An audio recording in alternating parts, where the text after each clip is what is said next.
I sat at the kitchen table, sipping my morning coffee, staring at the patterns the sun painted across the old wooden surface. It was a Tuesday, much like any other, except for the jittery feeling that had been brewing in my stomach for weeks now. My husband, Mark, was already out the door, his mornings an orchestrated whirlwind of showers, brief breakfasts, and kissed goodbyes, all before the clock struck 7. Our marriage, once filled with late-night talks and laughter echoing through the halls of our cosy home, had settled into a comfortable silence over the years. It wasn't an unhappy silence, but the kind that comes when all the words have been said, and the routines are well-tread paths not needing guidance or discussion. We loved each other, or at least we clung to the pattern of love that had defined us for over a decade. I glanced at the calendar on the fridge, noting the delivery scheduled for today. Nothing special, just some new books to shelve and maybe lose myself in. Mark often joked that our home was more library than house, with my literary escapes towering in stacks in almost every room. He didn't mind the clutter. He said it was like living inside my mind, which he found beautifully chaotic. As the morning stretched on, I washed up the few dishes left from breakfast, the sound of the faucet running more a backdrop for my wandering thoughts than anything else. My mind drifted to the upcoming anniversary. 15 years. It was supposed to be a milestone, celebrated with more than just a nod across the dinner table. Maybe a trip to the seaside, like the one we took when we first realized this could be forever. But with Mark's new job consuming much of his time and energy, planning had slipped through the cracks. I found myself longing for something to break the monotony, a spark to light up the dull grey that painted our interactions these days. It wasn't that I desired something different, I just wished for something more, a sign that we were still alive in this marriage, not just coexisting.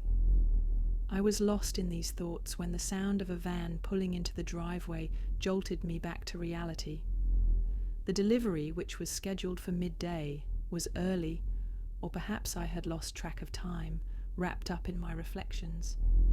I smoothed down my hair and checked my reflection in the mirror by the door, a habit from days when surprises were still possible. Taking a deep breath, I opened the door, ready to greet the day's small disruption, unaware of just how significant it would turn out to be. The morning unfolded with its usual calm, a soft tranquility that wrapped the house in quiet expectation.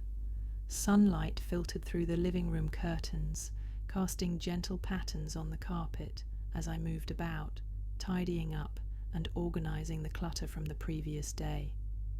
The aroma of freshly brewed coffee lingered, a comforting presence, as I flipped through the pages of the newspaper without much interest. I poured myself a second cup of coffee, the warm mug comforting in my hands as I peered out the kitchen window. Today was supposed to be simple, just the arrival of a package I had been waiting for, filled with books to add to my ever-growing collection. These moments of receiving new books were usually the highlights of my days, promising adventures and escapes from the creeping monotony of daily life. The clock ticked audibly in the background, each second a soft thump against the canvas of morning sounds, the distant bark of a neighbour's dog, the whisper of leaves rustling outside, and the occasional car passing by. It was in these quiet moments that my mind wandered to the edges of restlessness, craving a change I couldn't quite name or understand. I checked my email on my phone, scrolling past promotions and spam, looking for the shipping confirmation email I had received a few days prior. It promised delivery by noon, yet part of me hoped for an early arrival, eager for any small deviation from the expected schedule. As I set my phone down, I paused, a slight flutter of anticipation stirring in my chest at the thought of new stories resting in my hands, tales that could transport me to other worlds, other lives. It was this promise of escape that kept my spirits gently buoyed, despite the underlying current of dissatisfaction that sometimes threatened to pull me under. The doorbell would ring soon, I assured myself, pulling me from my reverie. It would be the delivery man, with his usual smile and fleeting small talk, handing over the package that would inject a bit of excitement into my day. I imagined opening the box, the smell of new books, the crisp sound of pages turning for the first time. It was a simple pleasure, yet in the simplicity there was a profound comfort. Returning to my coffee, I sipped slowly, the warmth spreading through me. I was ready for the day's small interruption, ready to find joy in the little things. The routine was comfortable, even if part of me longed for something undefined, a spark that whispered of possibilities yet to be discovered. When I opened the door, there he stood, not the usual delivery man I was accustomed to, but someone new. His presence was immediately striking, his uniform fitting distinctly well, contrasting with the casual demeanour of his predecessors. He greeted me with a bright, somewhat cheeky grin, an eyebrow quirked in a friendly challenge, as if he knew he was an interruption to my otherwise predictable day. His voice had a warmth that seemed to linger in the air, carrying with it an unfamiliar excitement. "Good morning. I have a delivery for you," he announced, holding the package with a sort of reverence that seemed reserved for items far more significant than my assortment of books. I couldn't help but notice the way his eyes didn't dart away as quickly as one might expect, their blue depths catching the sunlight and holding my gaze for a beat longer than necessary. I responded with a polite yet reserved smile, my hands automatically reaching out for the package. "Thank you, I wasn't expecting it so soon." My words felt clumsy in my ears, too loud in the quiet of the morning. There was something about his presence that felt like a ripple in a still pond, and it unnerved me in a way that was hard to pinpoint. He didn't immediately hand over the package. Instead, his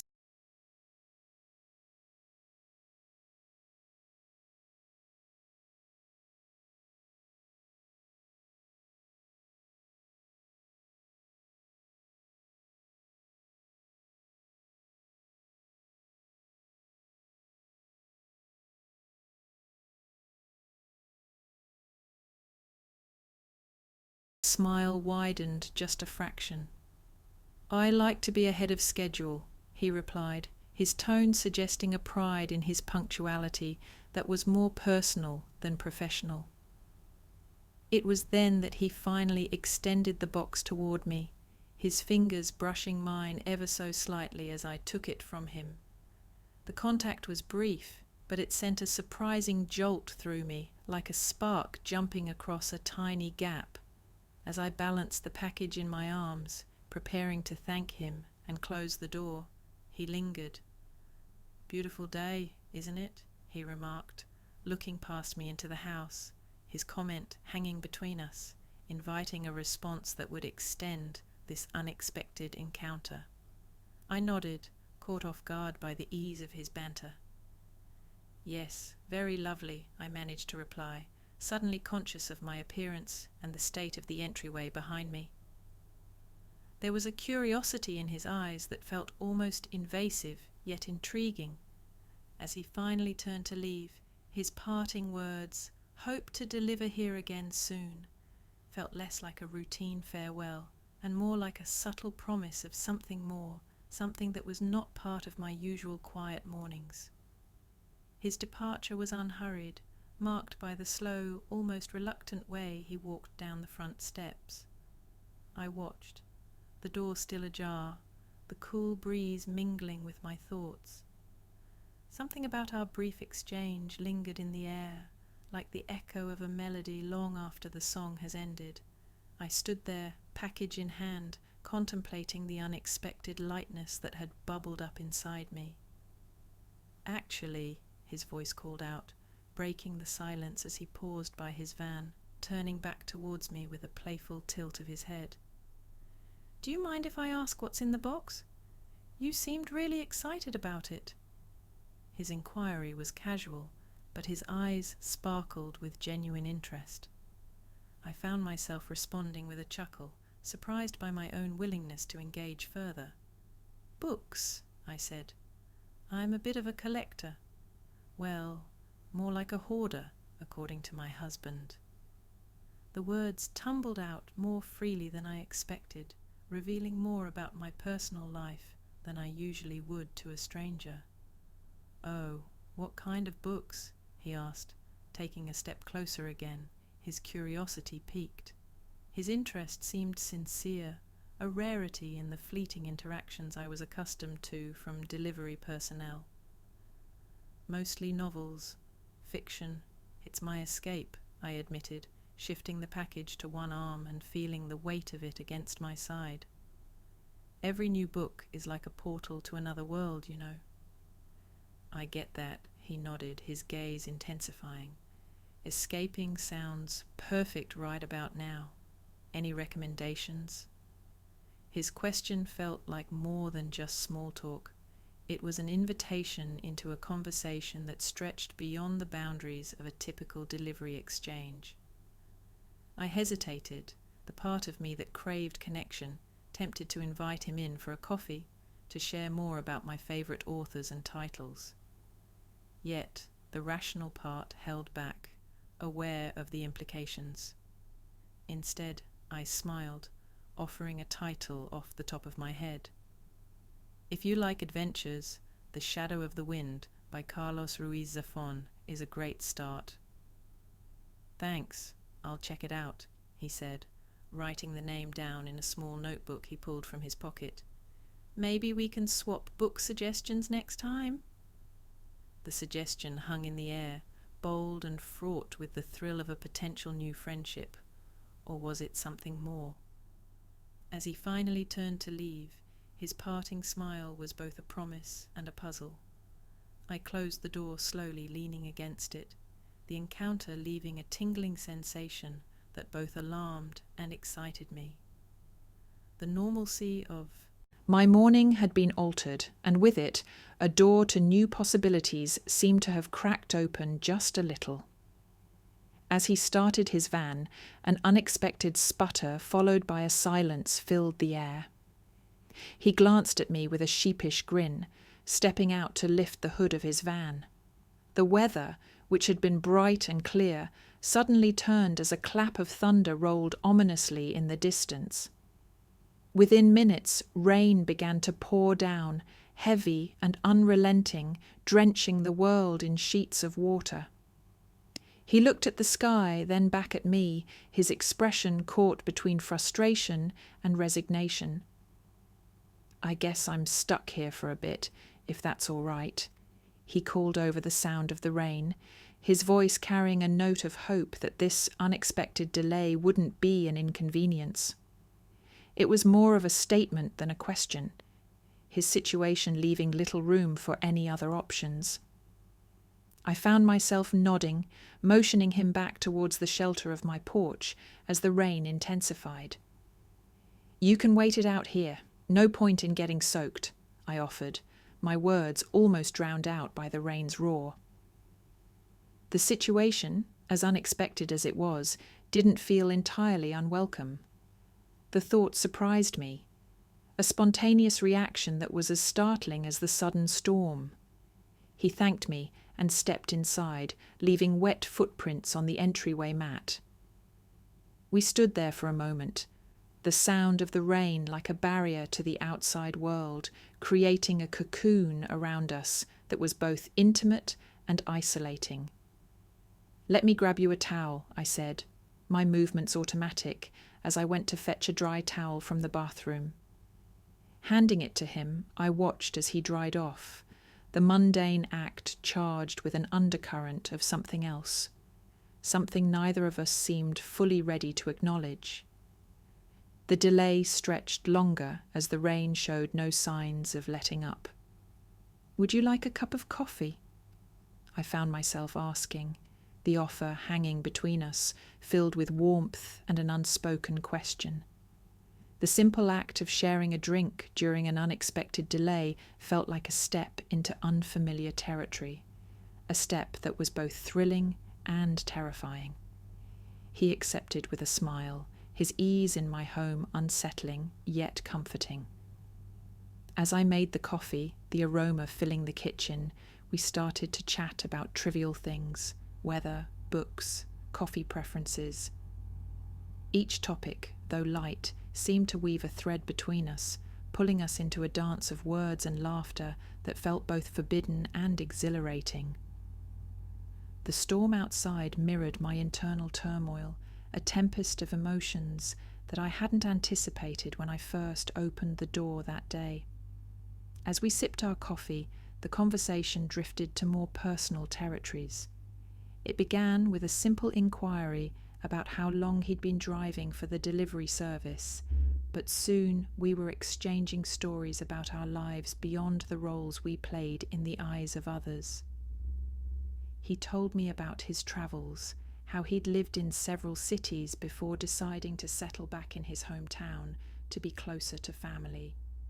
Each story was punctuated by his laughter or a reflective pause, giving me glimpses into his world. I shared my passion for gardening, describing the quiet satisfaction of watching something grow from a seed to a plant under my care. He listened intently, nodding, his eyes reflecting genuine interest. It felt good to talk about something I loved, to share a part of myself that rarely received attention in my daily interactions. The conversation naturally veered towards dreams and aspirations. He confessed that driving was a temporary gig. His real dream was to open a cafe someday, a place that felt like a second home to its visitors.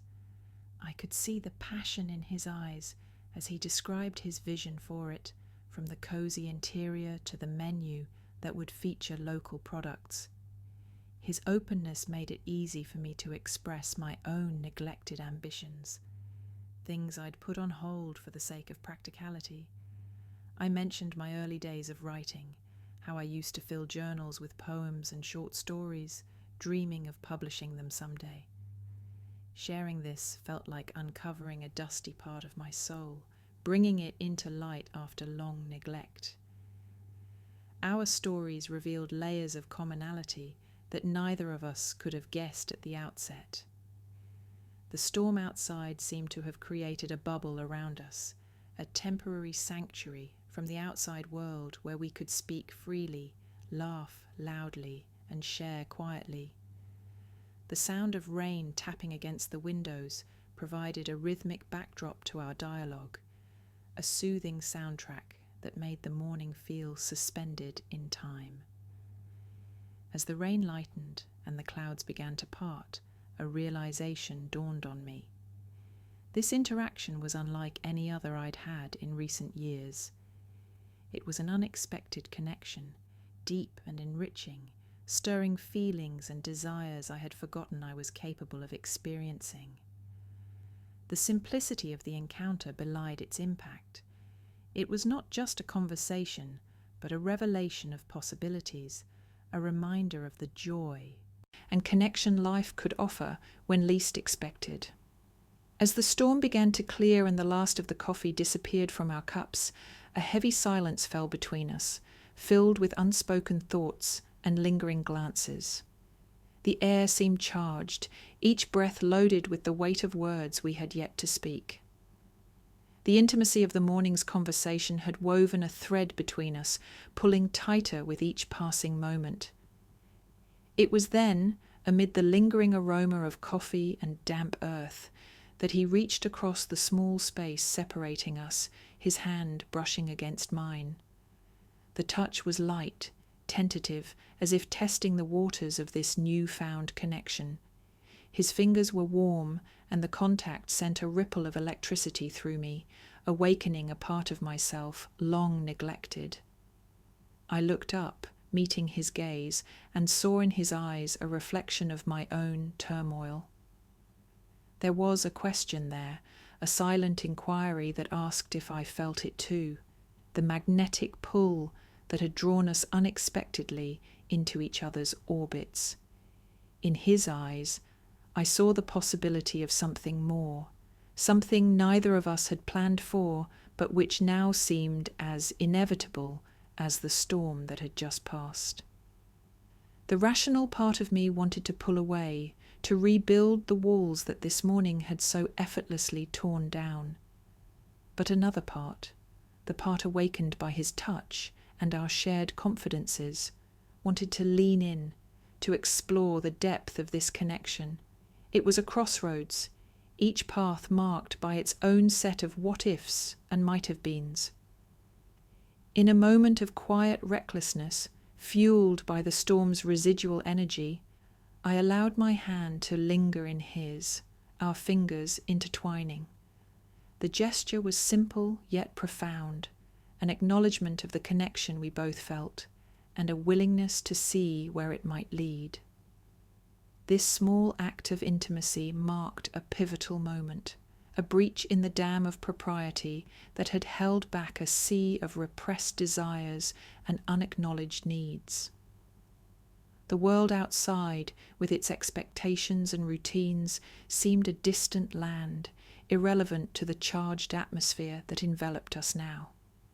As we sat there, hands clasped, the room seemed to grow smaller, cozier, as if it conspired to keep this secret just between us.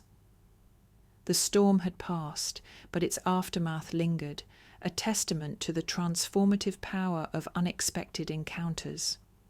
This was not just a fleeting interaction, it was a moment of profound revelation, a step into a territory both thrilling and terrifying, where the rules of engagement were rewritten by the beating of our hearts. The moment he left, the silence he took with him was palpable, heavier than the storm that had roared outside. Left alone, I was suddenly aware of the stillness that filled the house, a stark contrast to the emotional turbulence that had just unfolded. My thoughts raced, a chaotic whirlwind of excitement and apprehension mingling with a profound sense of vulnerability. I paced the length of the kitchen, my mind replaying the events, each moment, each touch, each shared confession. The reality of what had happened, the boundaries crossed, the lines blurred, began to settle in, cloaking me in a mix of elation and unease. The thrill of the connection was undeniable, yet it was intertwined with a gnawing guilt that tugged at my conscience. As the adrenaline of the encounter began to wane, practical concerns surfaced. What did this mean for my marriage? For the comfortable yet unremarkable life I had been leading? The prospect of facing Mark, of sitting across from him at dinner as if nothing had changed, felt daunting. The weight of potential consequences loomed large, casting a shadow over the unexpected joy I had experienced. The house, once a sanctuary, now felt like a stage set for a play I hadn't rehearsed. Every room, every object seemed to bear witness to the morning's indiscretion, challenging my sense of reality. Had I really let myself be drawn into such an unforeseen intimacy, or was it just a figment of my imagination, a fleeting fantasy? My reflection in the hallway mirror caught my eye, a visual echo of the inner conflict. I studied my face, searching for signs of change, wondering if the guilt and thrill were as visible to others as they felt to me. The familiarity of my own image brought little comfort, serving instead as a reminder of the double life I had inadvertently begun to lead. In the quiet aftermath, I found myself at a crossroads, each path forward shrouded in uncertainty. The exhilaration of the morning's connection was now tempered by the reality of my situation. I was left to navigate the complexities of this new emotional landscape alone, tasked with reconciling the joyous escape of the morning with the enduring commitments of my everyday life. This internal struggle was mine to bear, a secret dance of joy and guilt, played out beneath the mundane rhythms of daily existence. The quiet of the house offered no answers, only the space to contemplate the profound impact of a morning that had started like any other, but had veered so unexpectedly into uncharted territory. As the day waned and evening approached, the prospect of Mark's return from work brought with it a sense of dread. The familiar routine, which typically brought comfort, now felt like a tightening noose. His key turned in the lock, a sound that always signified the return to our shared life, but now it signalled the end of the reprieve the day's storm had granted me. His footsteps, once a herald of companionship, now echoed like a drumbeat to confession. The casual ease with which he greeted me as he entered, shedding his coat and loosening his tie, belied the turmoil that churned within me. His smile, open and unsuspecting, felt like an unwitting accusation, a reminder of the trust I had imperilled. "How was your day?" His question, simple and routine, now demanded from me a level of deception I hadn't anticipated. The easy answer was a lie. Fine, nothing unusual. But the truth threatened to spill from the fault lines that had formed in the day's earlier hours. He paused, a frown creasing his brow as he studied me more closely. "You seem off. Is everything all right?" His concern, genuine and probing, made the walls close in tighter. The room, with its familiar furnishings and shared memories, felt like an arbiter waiting for my verdict. The weight of his gaze compelled a decision. To confess would be to unravel the fabric of our life together, to expose the frailty of my commitment.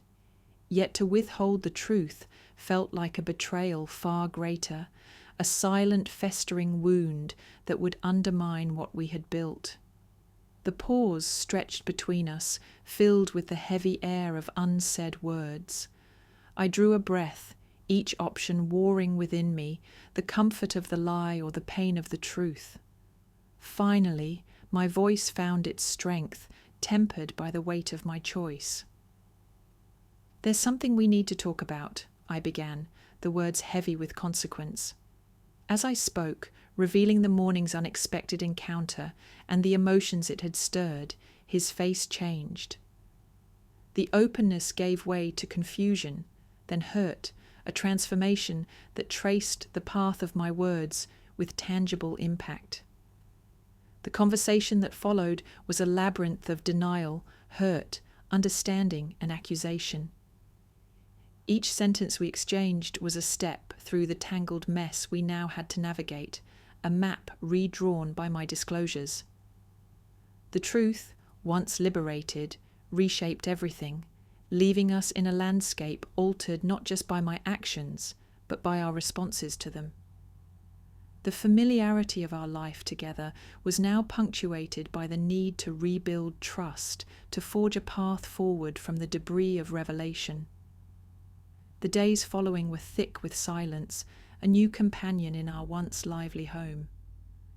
Each morning's light didn't just herald a new day, but illuminated the strain between us, a stark reminder of the ground shifted beneath our feet.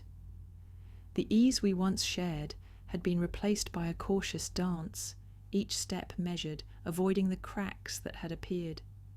This new routine was punctuated by moments of attempted reconciliation, small gestures aimed at healing the wounds laid bare. We navigated our conversations with care, avoiding the triggers that would reopen fresh sores. These efforts, while sincere, often felt like bandages applied to a deeper, more persistent ache. Despite the discomfort, there was an underlying determination, a mutual recognition that what we had built over the years deserved more than to be discarded in the wake of a single stormy day. The commitment to mend, though fraught with challenges, was fueled by the memory of better days, the foundation upon which we had built our life together. Yet within me there persisted an inner conflict, a battle between regret and the undeniable truth of the connection I had experienced. This internal strife was a quiet current, running deep beneath the surface efforts to patch things up. It was a reminder that what had been ignited that day wasn't easily extinguished or understood. The reflection on what had transpired and the introspection it demanded brought with it a deeper understanding of my needs and desires, elements of myself I had long neglected. This understanding didn't serve as a justification, but rather as a map to navigate my internal landscape, to better articulate what I needed from our relationship moving forward. As weeks turned into months, the sharp edges of betrayal began to soften, blurred by efforts on both sides to understand rather than judge, to rebuild rather than resent. The trust we were reconstructing was different from what had been there before. It was perhaps more realistic, tempered by the acknowledgement of our imperfections and vulnerabilities. In this rebuilt space, our conversations ventured into territories we had previously avoided or ignored. We discussed not just what had happened, but why, delving into our emotional absences and the silences that had grown between us. These discussions, though often difficult, shone a light on neglected corners of our partnership, revealing both flaws and strengths. This journey of repair and rediscovery was not marked by a definitive resolution, but by a series of small acknowledgements and adjustments. Each day offered a choice: to continue building from the rubble or to retreat into separate solitudes. Our continued choice to engage, to try, was perhaps the most telling resolution we could offer each other. In the end, the reflection on the entire ordeal brought a clarity that was as painful as it was healing. Understanding that sometimes it is not the grand gestures, but the quiet, consistent efforts that weave the strongest bonds. And so we moved forward, not with the naive certainty of before, but with a more guarded hope, an appreciation of the fragile yet enduring nature of love.